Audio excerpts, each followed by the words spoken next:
बेहद अहम खबर एक और। पाकिस्तानी अदालत के जरिए कालेदुम तंजीम जमात-उद-दावा के सरबराह और हिंदुस्तान को मतलूब दहशतगर्द हाफिज सईद को 11 बरस की कैद की सजा सुनाए जाने पर हिंदुस्तान का कहना है कि पाकिस्तान पर एक लंबे अरसे से ये बैनुल-अक़वामी जिम्मेदारी थी। अब FATF के आम इजलास के मौके पर अदालत का ये फैसला आया है।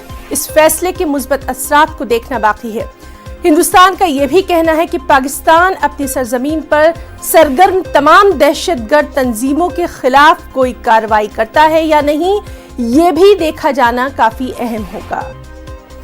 और चलिए सीधे रुख करेंगे हमारे साथी शैलेंद्र वांगू का। शैलेंद्र, जिस तरह से हम देख रहे हैं कि फरवरी 2020 तक पाकिस्तान को बाकायदा एक अल्टीमेटम जो है वो दिया गया था और ये कार्रवाई FATF के तहत ही देखी जा रही है, क्या कुछ और तफसीलात? देखिए, जो जानकारी मिल रही है उसके मुताबिक पाकिस्तान ने हाफिज सईद के खिलाफ कार्रवाई की है। उसको लगभग 11 सालों के लिए कन्विक्ट किया गया है, सजा दी गई है।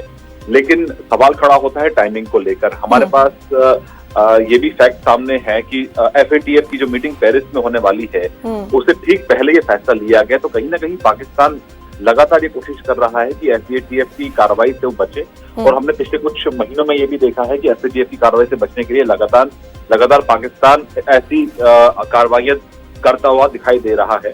लेकिन सवाल ये भी खड़ा होता है कि क्या ये सिर्फ दिखावा है या वाकई में इस पूरे मामले को लेकर पाकिस्तान कार्रवाई कर रहा है, क्योंकि भारत ये उम्मीद करता है कि न सिर्फ हाफिज सईद बल्कि मुंबई और पठानकोट के तमाम दोषी हैं उनके खिलाफ भी कार्रवाई होनी चाहिए। और जो आतंकवाद को बढ़ावा देते हैं, क्रॉस बॉर्डर टेररिज्म में जो दोषी हैं उनको भी सजा मिलनी चाहिए। हमने देखा है कि मुंबई 26/11 को 10 साल से ज्यादा हो चुका है, लेकिन अब तक किसी भी दोषी को उस मामले में सजा नहीं हुई है। वहीं लगातार पाकिस्तान आतंकवाद को बढ़ावा दे रहा है। तो ऐसे में इस कार्रवाई के कितने मायने निकाले जाए देखने वाली बात होगी। और इससे पहले भी हालांकि हाफिज सईद का हाउस अरेस्ट किया गया है, लेकिन ये पहली बार है कि उनको कन्विक्ट किया गया है इस तरह के मामले में। तो अब ये देखना होगा कि पाकिस्तान अपनी कार्रवाई में कितना संजीदा है।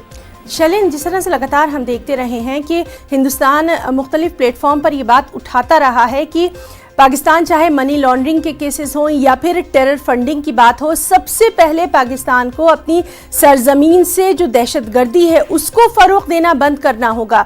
उसी के बाद उसके साथ कुछ भी आगे कदम उठाया जा सकता है। और ये जिस तरह से हम देख रहे हैं हाफिज सईद का जो मामला सामने आया है, कहीं ना कहीं अहम साबित हो सकता है। जाहिर तौर पर इस फैसले को तो हालांकि अमेरिका ने वेलकम भी किया है। अमेरिका ने इसका स्वागत किया है इस फैसले को लेकर और कहा है कि ये एक अच्छा कदम है पाकिस्तान ने जो उठाया है। लेकिन भारत की ओर से सवाल खड़े किए जा रहे हैं इसकी टाइमिंग को लेकर। हमने देखा है कि FATF से बचने के लिए, क्योंकि FATF अगर पाकिस्तान को ग्रे लिस्ट से निकालकर ब्लैक लिस्ट में डालता है तो जाहिर तौर से पाकिस्तान की इकोनॉमी के लिए एक बहुत बड़ा सेटबैक होगा।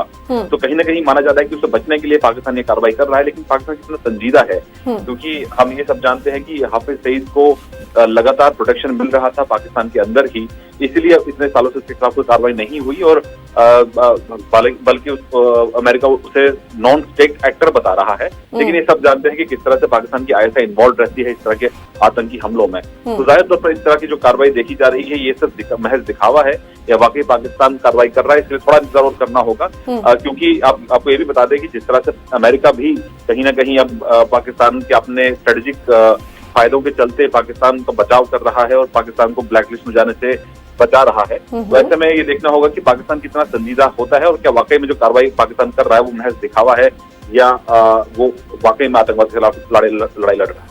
जी शैलेंद्र, बहुत बहुत शुक्रिया अदा करना चाहेंगे आपका तमाम तर तफसीली जानकारी के लिए।